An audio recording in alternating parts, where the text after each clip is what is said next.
Welcome to WP-Tonic, episode 181. Today we're talking with UX designer Jonathan Courtney. Before we dive into today's episode, I want to give thanks to our sponsor, Liquid Web. While Liquid Web is best been known as a managed hosting company with tons of options, recently they've designed a managed WordPress offering that's perfect for mission-critical sites. If you're running a site that absolutely has to succeed and you're looking for improved performance, maximized uptime, and incredible support, Liquid Web is the hosting partner that you've been looking for. Every Liquid Web managed WordPress customer also has iThemes Sync already integrated into their management portal. This means that you can update several sites with a single touch. So if you sign up today using the discount code WP-Tonic33, you'll get a 33% discount for the next 6 months. So head on over to liquidweb.com/WordPress to get started and use that code WP-Tonic33.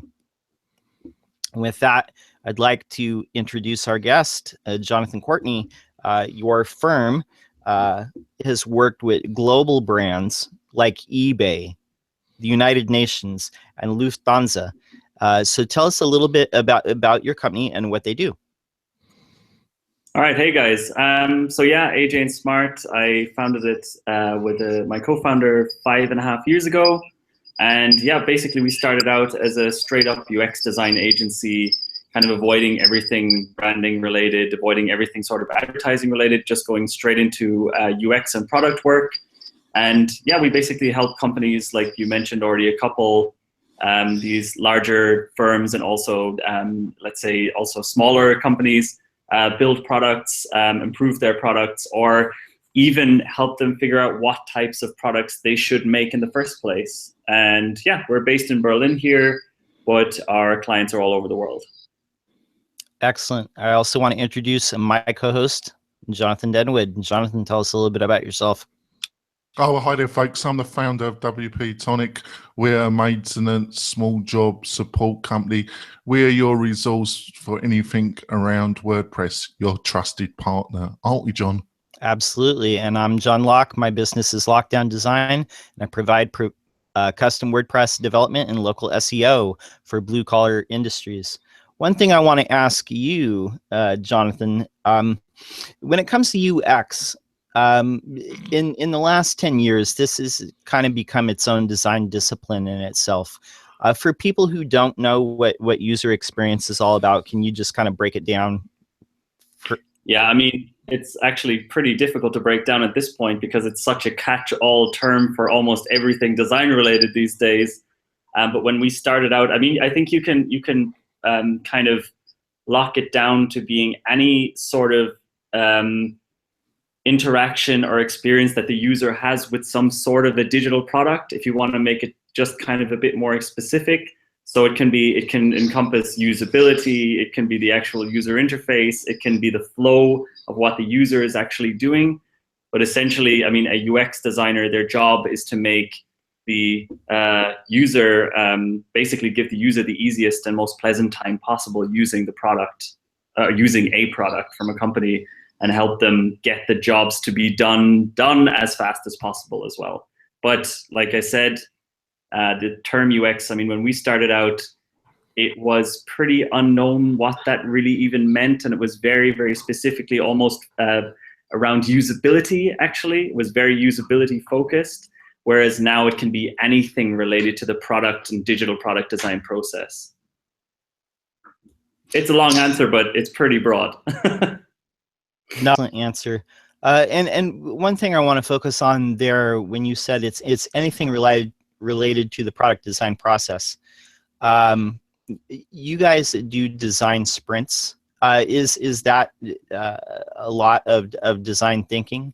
And if so, like how has design thinking changed UX in the last few years? Yeah, that's really interesting. The design thinking kind of has become huge now, and especially in the larger companies, they're starting to talk about design thinking a lot more, even though it's been around for like 20-25 years.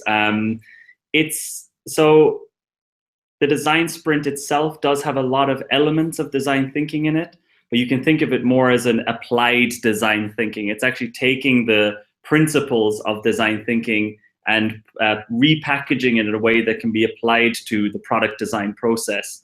So design thinking in general can be looked at as a set of principles. So you can, for example, do a design thinking workshop and come out of it feeling really great, understanding that creativity can be processized, but not necessarily be able to adapt that to your business or adapt that to your UX process. Whereas the design sprint pretty much is a plug-in and play system for starting with nothing and coming out with a product which includes everything from UX, UI, business, goal management, every possible thing. And design thinking is definitely, there's just lots of different parts of the design thinking process within the design sprint process. But design thinking is very, very interesting. It's like it's being also used as a generic term for anything innovation related. So when people talk about innovation, they kind of default to, oh, design thinking, but it's often being used in a way too generic way. And people also think that if a company does design thinking courses, that they're all automatically going to be innovative. The problem is that it's quite hard to implement the things you actually learn there. No, that's perfect. One thing I want to talk about is at AJ&Smart, one thing that you guys discovered is that your design process had some bloat in it. Yeah. And your design process, the way it was before you integrated design sprints, was very similar to what most designers do. Can you talk a little bit about that, like how most people design and how you guys are designing now and what you discovered? Yeah. So like you said, and just to be super clear, we were doing what everybody else was doing until about maybe 4 years ago. I mean, we were selling like a research phase, which could go from anything to 2 weeks to like 3 months. We were building personas. We were doing market research. We were just creating a lot of documentation as sort of a foundation before we would build the product. So we'd have, we'd really have everything being backed up before we actually made any move. Then we would go to the product phase where we would build wireframes, we would do mood boards. We would kind of break everything up in this weirdly linearly way, which is kind of against the whole agile process as well. And so you would have like one step, then a break, then another step, then a break, then another step, and a lot of context was lost. So a client would come to us and they would say, hey, we want to get this new product out on the market. And we would say, yeah, great. So we'll work on it for like 3 to 6 months, and then you can maybe thinking about developing it. And this is very much how most design agencies are still working right now. And this is very much how a lot of companies still work right now. It's a very drawn out process. And we kind of thought you had to do it like that. And because we were getting paid to do it anyway, we were like, yeah, okay, this is probably the way you're supposed to do it.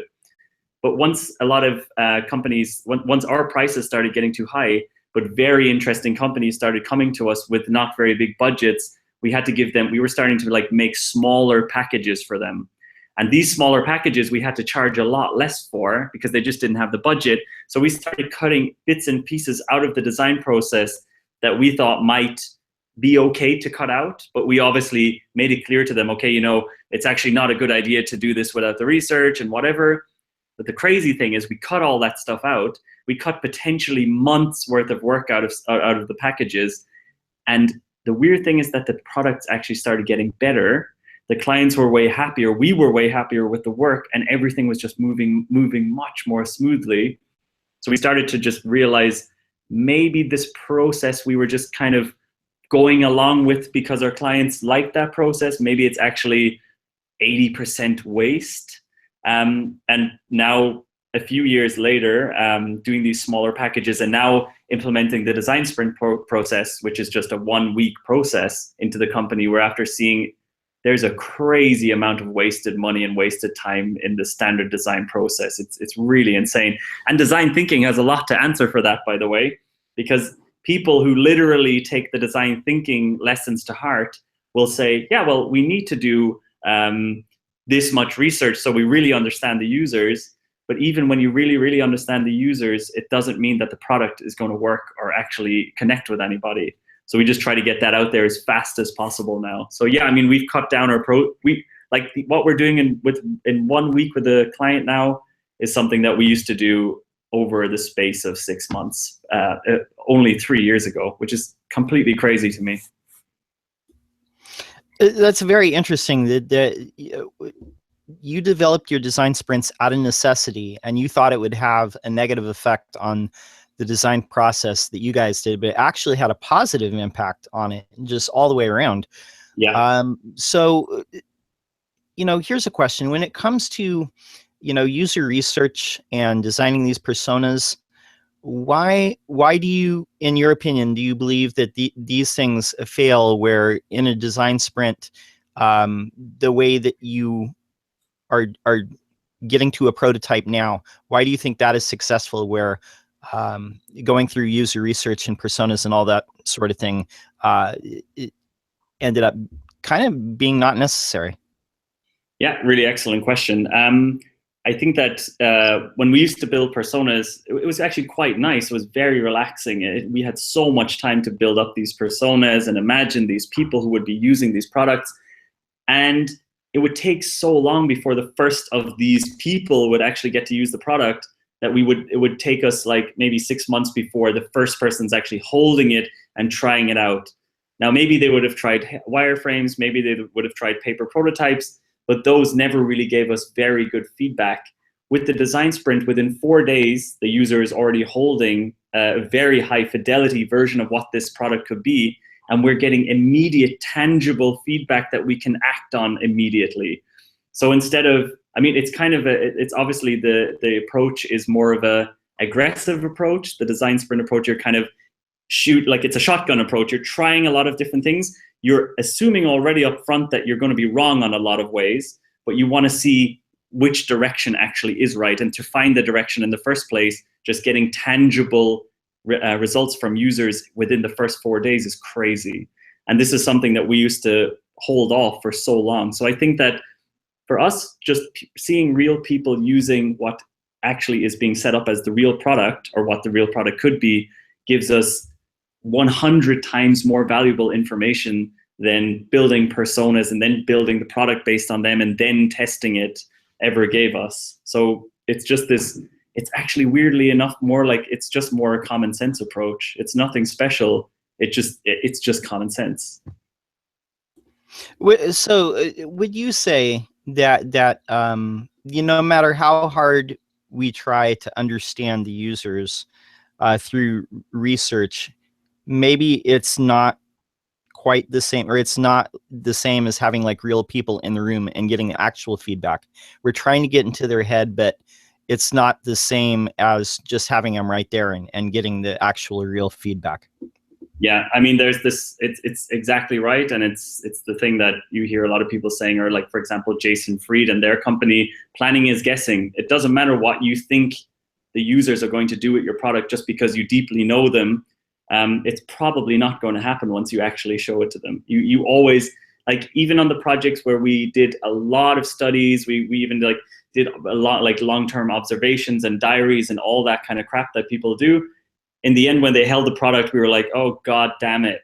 The problem is, right, even though we then knew that they didn't really fit with the product, we had done so much research that we kind of started tricking ourselves into believing, yeah, well, they just don't get it. This is like this tester just didn't get it.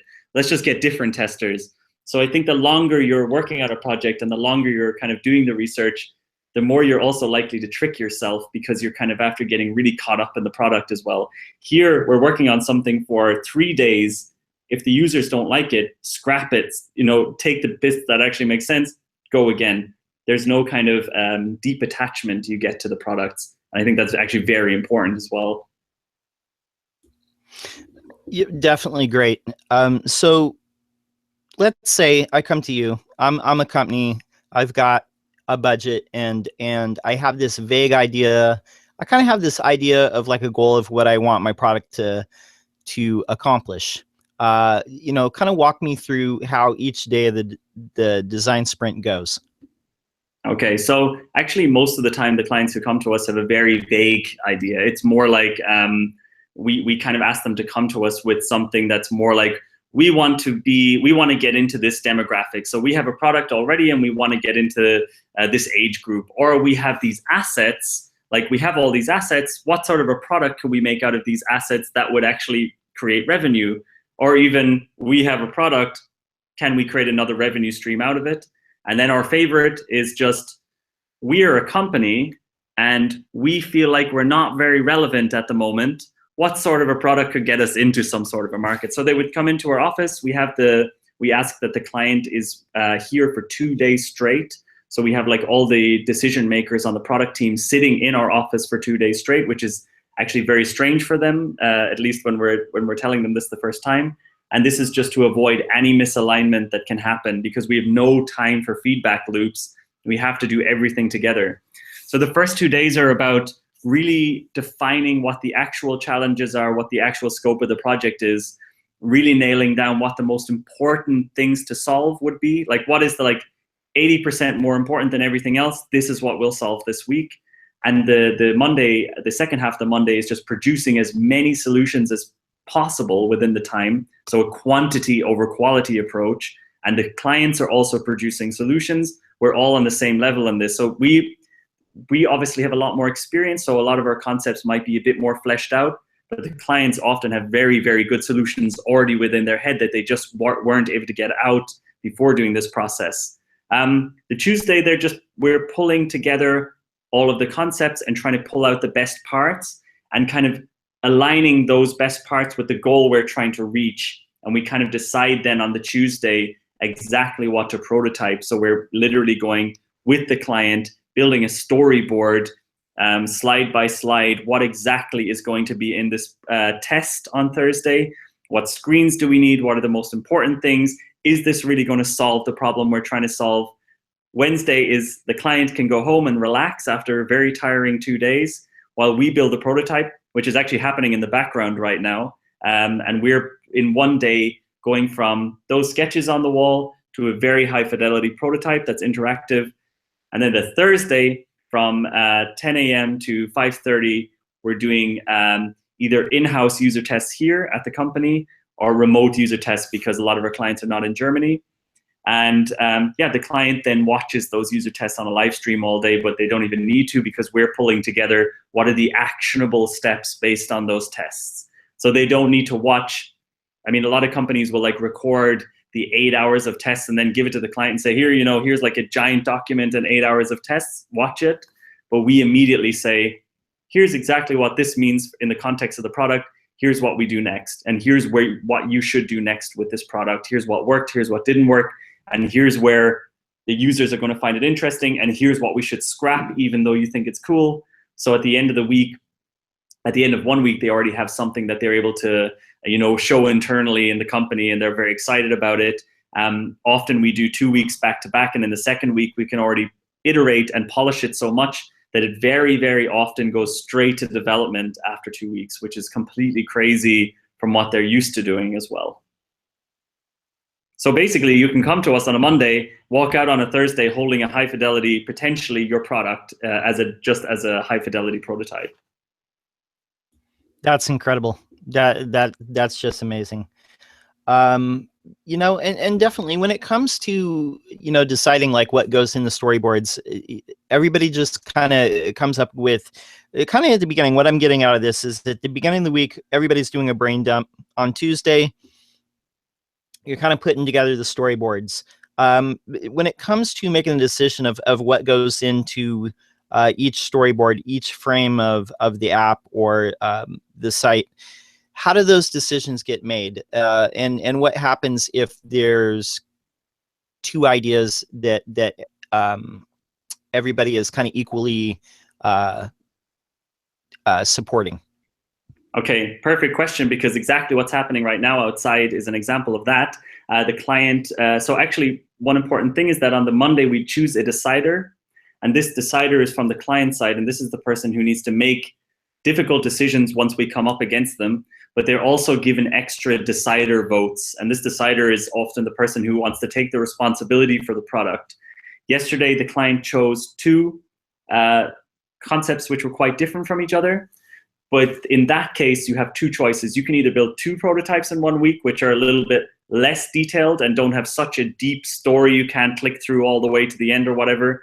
Or you can do 1 prototype which combines the best of both. And that's what we're doing this week, because one of the concepts was very different from the other, but they were combinable. There was something we were able to put on the home screen of one. There was a timeline in the other one that goes into a separate part of it. And you build both of them together. And how this actually gets, so from the 2 concepts, how it goes from, I'm just trying to see if there's some stuff behind me. Here we go. So, so here's an example of one of the concepts. So that's 2 different concepts which are getting put together actually. And from these, we then do an exercise where we basically have everybody in the room decide which 8 steps need to happen in this product for it to really satisfy the goal. So what does the user have to do in this product for us to really see if this is a valid product or what parts of it are valid? And from those 8 steps that everyone does together, this is actually, if you go to sprintstories.com, it's the GV blog. We wrote an article about how to do that because it's not something from the book, but it's like a pre-storyboard exercise. So everybody puts their steps that they want actually to go into it, and we combine all the similar steps, put it in one storyboard, and then we basically know every screen. So this is the screen where the user has to do this. This is the screen where the user has to do this, et cetera, et cetera. And then we pull the screens from the main concepts and attach it to the storyboard. And then often we have to redraw it because essentially we're making a Frankenstein product there. I think Awesome. I hope that it's a bit abstract to explain, I think, without showing it, but hopefully that kind of answers it. No, I think I think I totally get it. So then Wednesday you basically throw all that in Vision. You get a high fidelity prototype going, and then on Thursday you're doing the testing. So you know, what does that look like, and how do you know if you have a home run, or you know, how do you know that you've got a successful product here? Okay, so I mean, obviously, until it's really on the market, until they can really measure it in terms of revenue and in terms of engagement, we can't say 100% this is the product, go for it, this is going to win. But very, very often, and the most of the time, we're able to say the tendency here is that this is something you should try, or the tendency here is that this is something you really should not try. And this is something, when we say not try, we would say don't try this, but actually about 10% of this product is interesting for everybody. Scrap 90% of it and make a product that focuses just on this one thing. So at the end of the day, the recommendations to the client are always very, very clear. And very, very often they're able to, let's say, remove the pointless parts or add the things that we're missing within their own product teams and really go to market and then see what really actually works. I mean, the reason we do everything so fast is because we know even if we all think it's great, even if the user testing goes really great, when it gets on the market, it still might not make money for the client, or it still might not be the product that they actually needed to do the thing they actually wanted it to do. So they need to get it out there fast without investing crazy amounts of money into it at the very start. And that's like the standard proclamation of the lean startup thing. And I think what's quite cool is that the design sprint is almost like a step-by-step how-to of how to implement the lean startup thing on a product level. So when you get the product, like when you get the product on the market, then you've either got validation that you guys made the right choices, or you can iterate from there. Absolutely, absolutely, yes. And I think, and that's what's very important to us, that our clients are then able to see, holy crap, not like it's on the market now. It's, let's say it's either doing well or it's not doing well, let's iterate. But also one that they start to realize is that because their team is now a project, which they almost never get to do, like in these companies, these projects go on forever and ever and ever and ever, and there's no endpoints. The design sprint allows them to have these endpoints. They get to celebrate. Everyone gets to kind of renew this kind of fatigue you build up when you're working on a product goes away. And even if it, let's say, doesn't work, and let's say they realize, okay, look, The only way to make this work would be such a high acquisition cost. There's no point. Let's try a different product. They now have a system for being able to pump products out there unbelievably fast and without such a big commitment that they had to do before. This how much planning goes into a product in some of these older, larger companies who have all the money, by the way. They spend like $2 million, $3 million just planning the product instead of just spending like 100,000 making the product and getting it out there.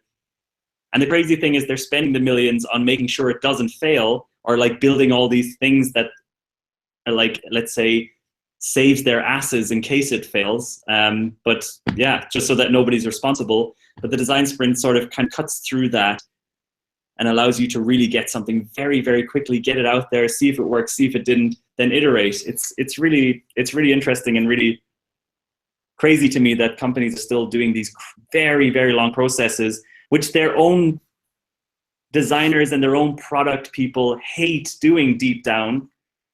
After 6 months on a project, doesn't matter how exciting it is, talk to the people working on it. There's a passive-aggressive tension in every product team, in every company I go to, because, you know, there's just this sort of tension that builds up after a while. And this is something you can avoid with design sprint. I know I answered like 10 different questions. You didn't ask me there.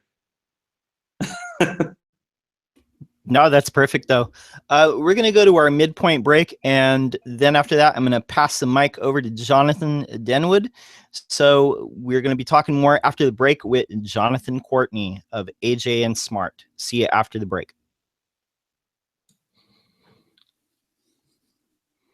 We're coming back from the break, and we're talking more with UX designer extraordinaire Jonathan Courtney. And now I want to pass the mic over to Jonathan Denwood. Oh, thanks, John. Jonathan, it's been a fascinating interview so far. Thank you for coming on the show. It's been amazing. What seems to me is that UX design has become really important as in apps on smartphones, SaaS products, distributed through the web, that UX design has become a differentializer. It used to be just functionality. You know, the more functionality you had in a product, or it was a cheaper price. But over the past few years, actual usability, the ability to use a product efficiently in its design has become a differentializer. Would you agree with that statement, and do you think that will continue? I definitely agree with it, but I think at this point in 2017, for companies who actually care about having a good product, a table stakes right now, every company has to have a very usable, easy to use, and let's say very nicely put together product and with good UX. I think that 5 years ago when I started, or actually, Jesus, I don't even know, it's like 7 years ago at this point, we had to convince companies that this was important. Now there's no need to convince anymore. Everyone understands that if you even want to get to an even playing field, you have to have good UX, and then on top of that, you build the other values. So I think it's almost becoming a commodity at this point, in my opinion, to say you need to have good UX. That has to happen no matter what. So the products, where the actual value is right now for, it's actually to become creative problem solvers, both for the product and for the business. So yes, I agree with it, but there's a few caveats. No, obviously, the obvious question and the obvious answer. The obvious question is, why are there so many really appalling web interfaces and app interfaces? Obviously, the answer to that is they didn't hire your company to help them. But to be serious, why do you think, is it linked to the previous questions you went through with John? Is that it's the actual process that delivered those bad interfaces that is one of the major problems? Absolutely. I think that there are a lot of companies with amazing designers. I mean, companies don't need to call us to solve their UX problems. They can do it themselves with a handful of even just good designers, it's about the processes. So sometimes, I mean, I've worked within companies where it didn't matter how I worked with was, the processes within the company were so bad and so toxic that the products that went out were still total crap. So I think that you have a lot of companies who maybe have they kind of talk about that they take UX seriously, and they talk about that they take design seriously, but their processes don't reflect it. But also there's another thing. Some products don't really need to have a good user experience, to be honest. I mean, if you look at Craigslist, or if you look at something like, there are a lot of products which just look like crap, are difficult to use, but people are willing to use them because it actually gets the job done, and it's still better than what other options they have. I use a couple of products that just really, I don't know, like I would say, for example, Slack is not easy to use, and it doesn't really solve all of our team's problems, but it solves them better than everything else, so we're fine with it. I think Dropbox is also a complete mess when it comes to setting up everyone's computer the first time and all of this, but in the end, it's fine, and we're using it, and it still does the trick. Spotify is another one, right? Spotify has this nightmare interface with about breaking every rule of navigation imaginable, but I personally don't really care, because it actually does a great job of curating the music I like. So I think user experience can be viewed on multiple different levels, and it doesn't always have to be a good, usable product. Oh, I think that's fantastic insight. Other thing I was going to ask you about is when it comes to interfaces, is that we do a regular panel show, and one of our regular panelists did a great presentation at a conference both me and John attended, and it was about how metaphor and previous experience affects people's ability to use interfaces and UX design. And it was from our panelist, Sally, and she was pointing out, you know, most people, when computers were first designed, they decided when it had a visual design to it rather than just a command line, is they chose the desktop metaphor. And now you got Microsoft, and how it applies to WordPress, that, you know, a lot of users expect WordPress to work like Microsoft Word when it comes to the editor and that. How does that affect UX design, people's previous experiences with other interfaces and their expectations? I think on a day-to-day level, it's very important to understand the patterns of a platform. So for example, iOS and Android have their own design patterns that, if you design it like completely amazing, cool UI, if it doesn't really conform to the patterns that people are used to, it's likely people are going to get frustrated. So for us, for UX designer, no matter what you're designing for, or what new product you're designing, you have to think, what are these people used to now? So that you don't, and even if you do something completely crazy and new, it's always good in your mind to know, what are they going to be expecting here, even if we do something unexpected. So I think it's very, very important, the context of whatever platform you're designing for, and just understand what people might think it should do when you're designing things. And I think that the desktop, and then there was the skeuomorphic design where there was like leather on the background and all these crazy things on iOS.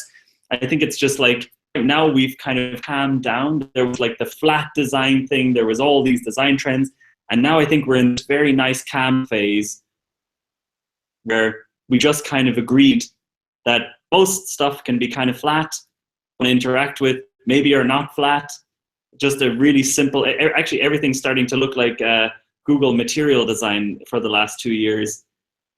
And I'm pretty fine with that. They've kind of defined some sort of a standard, which even Apple have decided to follow, and pretty much every company has decided to follow.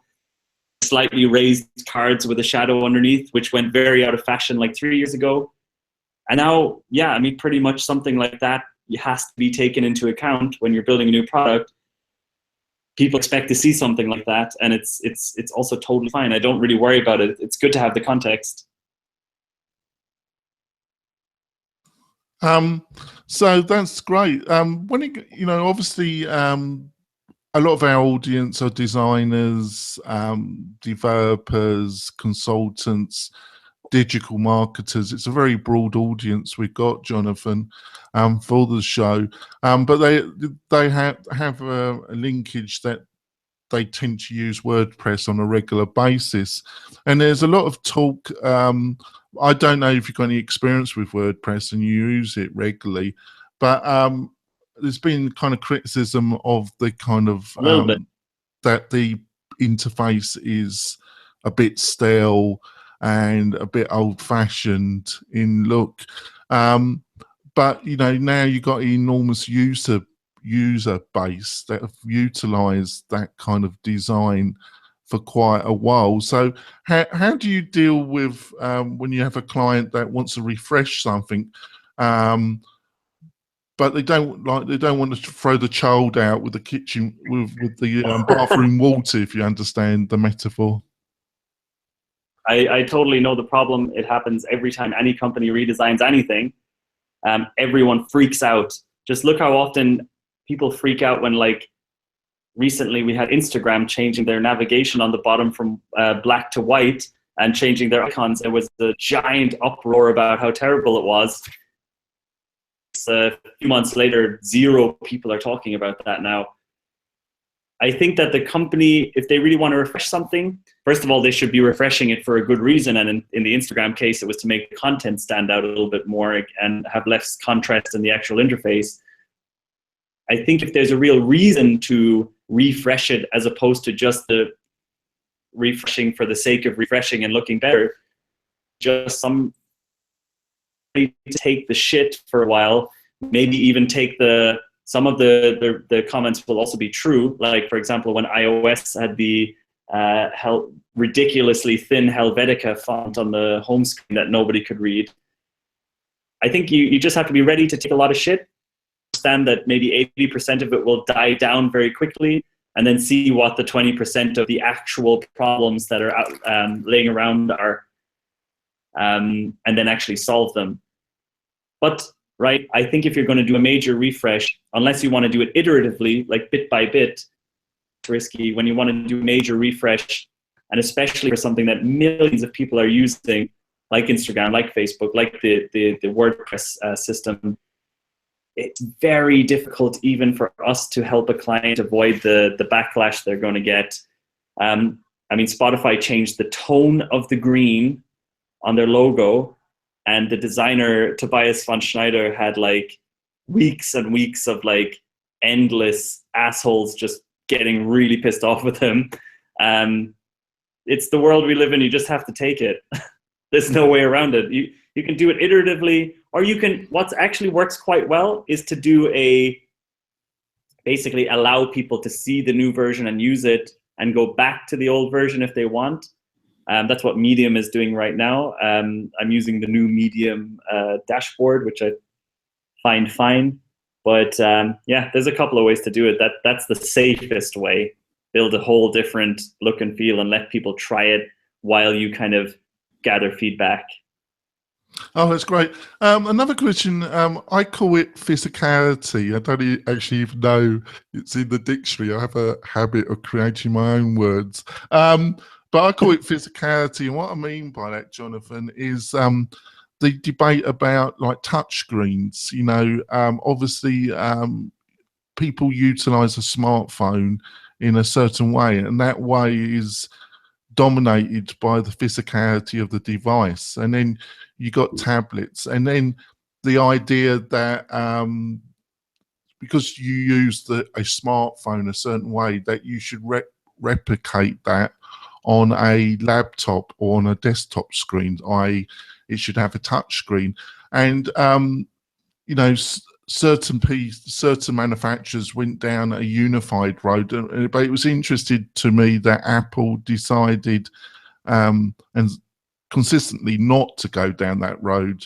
Do you think when it comes to UX design, there is definitely a consideration and a boundary around the actual physicality of the device that you're working with? I think that, yeah, absolutely. I mean, if you're designing something for a phone, you have so many, or if you're designing something for just any mobile device, you have completely different considerations for when you're looking at something like a desktop device, even even the amount of distance, like even where you're placing the icons, whether they're on the bottom of the screen or the top of the screen, is important. Whereas on a desktop, you can do crazy things like having nested files, you can have like nested navigation, you can have loads of crazy stuff going on there. I don't know how it necessarily relates to the touch screen revolution or whatever Microsoft is trying to do. I think that at least in popular desktop products, we're kind of not really thinking too hard about whether people are going to be touching the desktop screen or not. It's very focused on, there's a pretty, in the UX world right now, at least I'm speaking for the majority of people, there's a hard cut between what you're seeing on the desktop, especially for a web app, especially for something like WordPress, and what you're seeing on a mobile device, because the context is also different. On WordPress, for example, at least the way I'm using it, I'm not writing long-form articles or long-form blog posts with rich media on the mobile version. I'm actually using it often for just checking the analytics or answering comments, whereas on the desktop version, I can completely put my entire site together, make new templates, do all the SEO stuff and go crazy. It's just a different context when I'm sitting down at my laptop and having more time and to think and more time to give to it. Whereas on a mobile device, it's often a completely different context. It doesn't really answer the Apple not going in that direction question. But I think that right now there is a hard cut for designers. We're not all thinking about touch screen desktop devices. I think actually right now, not a lot of people are thinking about that at all. Oh, the reason, I think that was a great answer. Thanks, Jonathan. The reason I ask it is it applies to web development, design. Both me and John have been in the industry for a while, but we're totally invested in WordPress. But there seems to be a concept that you can totally replicate on a small screen and then replicate it on a tablet and then on a desktop and have a similar interface. And I don't actually believe that. I think it's a balance. Both worlds. It's basically the worst of both worlds. You're looking for the lowest common denominator between the two. You're looking to find an okay version that will work on both devices, and that's kind of a little bit what Windows 8, especially when it first came out, was. It was like not great on mobile devices and not great on desktop devices. And yeah, I just don't like this compromise. All right, thanks for saying that. I might be slightly right. I'm not sure. John, I'm going to throw it back over to you, John, with a couple of finishing questions, and then we wrap it up. Shall we, John? Sure, let's start the cipher. So I wanted to ask you, your colleague, Tim, wrote a very interesting article said, "Are we hitting peak design?" And this was addressing the supposed maturity of design templates. And you know, speak a little bit to that. Are we going to hit a place where templated design puts us out of a job? So I talked earlier about the commoditization of UX design, where it reaches a point where pretty much all of the general standard usability problems are kind of solved and being just repeated over and over again.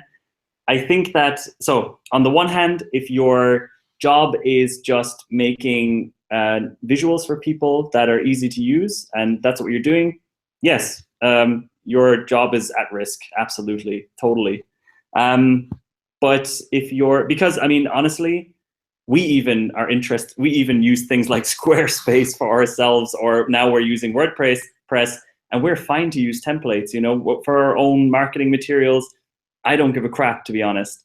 If your job is a UX designer, and that's in that case, which is like someone whose sole job is to solve problems and make decisions, then you're pretty safe for a while until the AIs get smart enough to do all that for you as well. So I think that there is going to be a point, and there already is right now a point, where pretty much anybody can pull out a template and put together a very nice looking app but that doesn't really have any value. The value is like what is the product and what is it actually doing and how is it helping people. That's where the value is being created. So I think like it depends on what your career path is in that case. There's definitely, I mean, every single year people freak out about a new way that design is being commoditized. I have no problem with templates existing. I think you should embrace it, actually. Embrace the fact that it's making your job easier and you can focus on the bigger things like helping solve problems for your clients.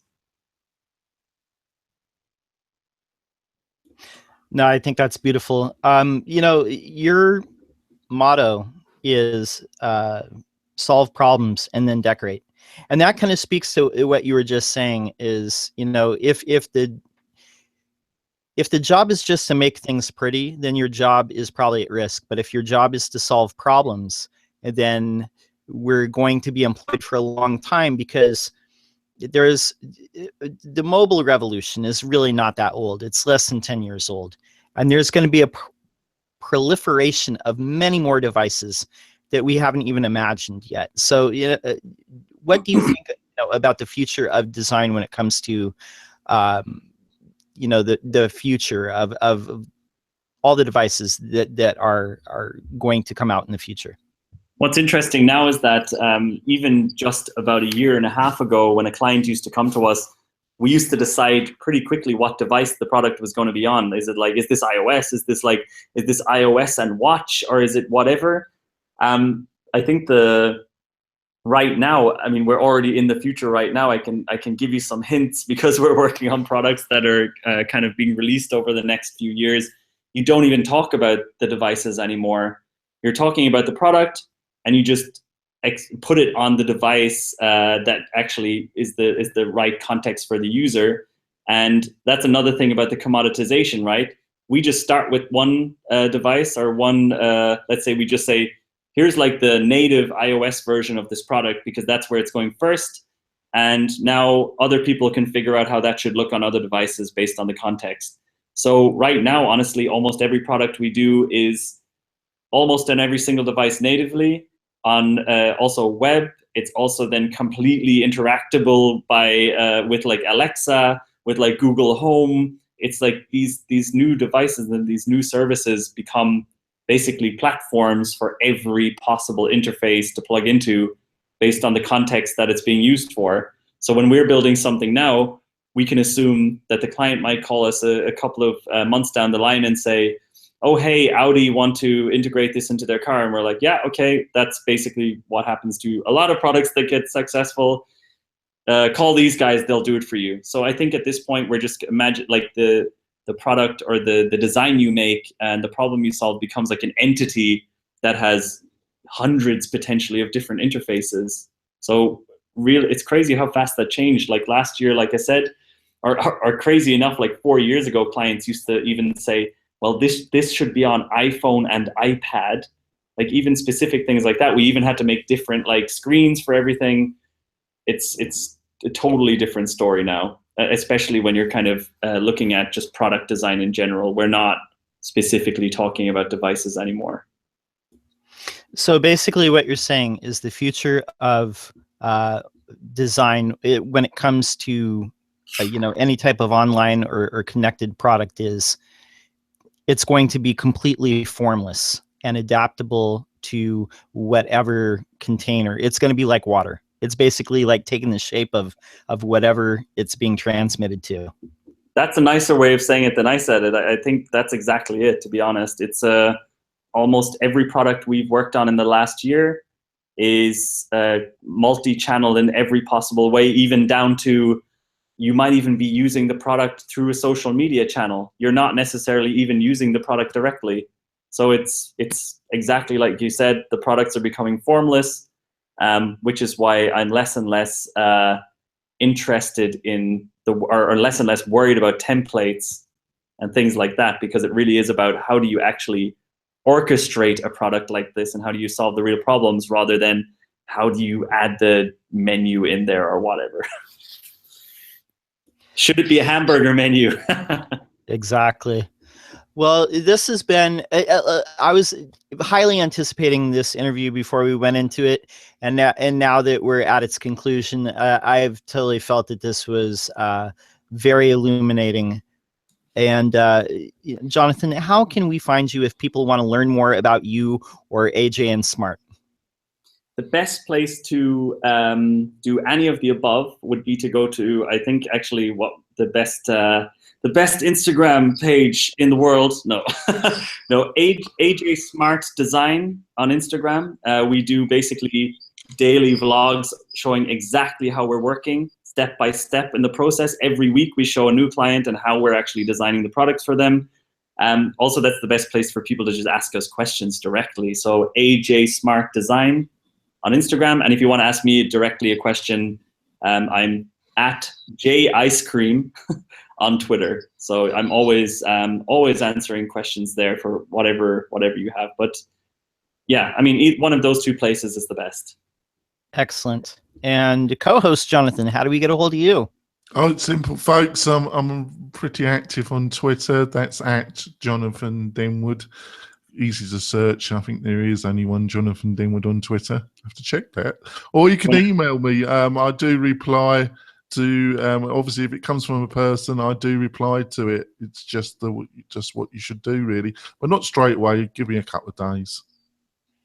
Cool. And you can find me at my website, lockdowndesign.com. You can also follow me on Twitter, lockdown_.